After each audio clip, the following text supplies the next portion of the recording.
السلام علیکم دوستو، جیسا کہ ہم دریائے راوی کے کنارے پر موجود ہیں اور دریائے راوی میں پانی کی سطح بلند ہو چکی ہے اور دیکھتے ہی دیکھتے اس میں مسلسل اضافہ دیکھا جا رہا ہے اور ایسے لگ رہا ہے جیسے سمندر لہریں نکال رہا ہے، اور ساتھ آپ دیکھ سکتے ہیں دیکھنے والوں کا رش لگا ہوا ہے۔ لوگ دریا کا نظارہ دیکھ رہے ہیں اور جبکہ انہیں حکومت کی طرف سے ریسکیو ٹیمیں آئیں، انہوں نے روکا بھی ہے، لوگوں کو دھکے دے کے پیچھے بھی ہٹایا، لیکن لوگ ہٹنے کا نام نہیں لے رہے۔ اور ساتھ آپ دیکھ سکتے ہیں زمینی کٹاؤ بھی لگا ہوا ہے، جس سے مسلسل زمین کٹ رہی ہے اور دریا اپنا پیڑ بڑھا کے آگے آگے آبادی کی طرف جا رہا ہے، اور اس کے ساتھ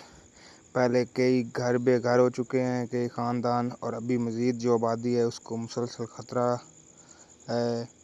باقی آپ سب بھائیوں سے دعا کی اپیل ہے،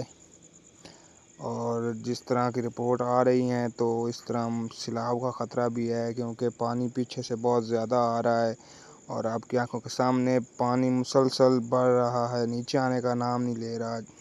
اور دریا کا پیٹ فل ہو چکا ہے۔ شکریہ۔